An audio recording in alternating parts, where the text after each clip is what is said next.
Assalamualaikum teman-teman. Pernah nggak sih kalian lagi sholat, tiba-tiba ada nyamuk nempel di tangan, terus refleks nepuk sampai berdarah? Apakah darah nyamuk membatalkan wudhu? Wudhu merupakan salah satu syarat sahnya sholat dalam agama Islam. Namun, terkadang kita tidak menyadari hal-hal yang dapat membatalkan wudhu, seperti halnya darah nyamuk. Lantas, apakah darah nyamuk membatalkan wudhu? Jika darah jelas menjadi najis dan dapat membatalkan wudhu, banyak orang bingung jika membunuh nyamuk hingga mengeluarkan darah. Bingung? Yo, simak penjelasannya dalam artikel ini.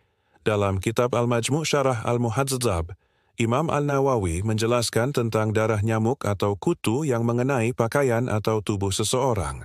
Imam Al-Nawawi mengutip pendapat Al-Mutawali yang merinci hukumnya. Jika darah tersebut banyak, maka tidak dapat ditolerir dan dianggap najis. Namun, jika hanya sedikit, terdapat perbedaan pendapat di antara ulama.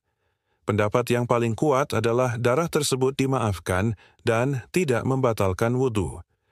Lebih lanjut, Imam An-Nawawi juga menjelaskan tentang seseorang yang sholat dengan pakaian atau kain yang terkena darah nyamuk.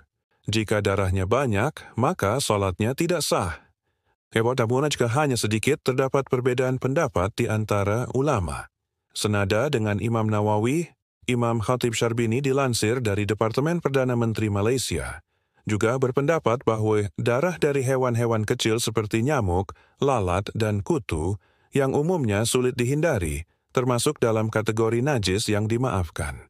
Hal ini dikarenakan jumlahnya yang sedikit dan tidak kasat mata. Namun, jika hanya sedikit, terdapat perbedaan pendapat di antara ulama.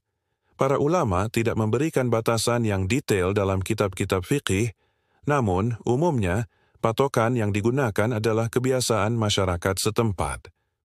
Artinya, sesuatu dianggap banyak jika menurut adat kebiasaan masyarakat umum, hal itu dianggap banyak, begitu pula sebaliknya. Sementara itu, dalam mazhab Hanafi, Al-Kasani memberikan pandangan yang menarik. Beliau mengatakan bahwa najis yang sedikit adalah najis yang sulit atau bahkan mustahil untuk dihindari atau dihilangkan.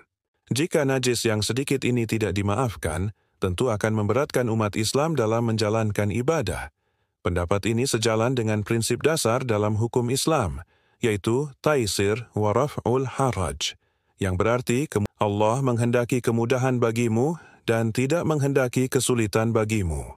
Dalam Quran Surah Al-Baqarah ayat 185 dan Allah sekali-kali tidak menjadikan untuk kamu dalam agama suatu kesempitan.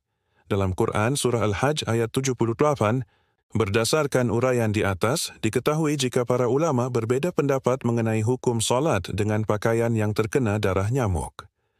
Sebagian berpendapat sah, sementara sebagian lainnya tidak. Namun, mayoritas ulama berpandangan bahwa salat tidak sah jika darah nyamuk yang menempel di pakaian tergolong banyak. Sebaliknya, jika hanya sedikit, maka salat tetap sah. Penentuan banyak atau sedikitnya darah nyamuk dikembalikan pada kebiasaan dan penilaian masyarakat setempat. Artinya, tidak ada batasan pasti mengenai ukuran banyak atau sedikitnya darah nyamuk tersebut. Oleh karena itu, untuk menjaga kekhusyukan dan ketenangan dalam beribadah di masjid, sangat disarankan untuk memastikan pakaian yang akan digunakan dalam sholat benar-benar bersih dari najis, termasuk darah nyamuk. Selain itu, saat melaksanakan sholat, sebaiknya hindari memukul nyamuk agar tidak meninggalkan noda darah pada pakaian. Dengan demikian, kita dapat melaksanakan sholat dengan lebih tenang dan yakin bahwa ibadah kita diterima oleh Allah Subhanahu wa Ta'ala. Jadi, kalau pas lagi sholat atau habis wudhu, terus kena darah nyamuk, nggak perlu panik atau mengulang wudhu lagi. Wudhunya tetap sah kok. Terima kasih sudah menyimak penjelasan ini. Jangan lupa like, share, dan subscribe Cerita Islam Masjid Taqwa Ya. Sampai jumpa di video berikutnya. Wassalamualaikum warahmatullahi wabarakatuh.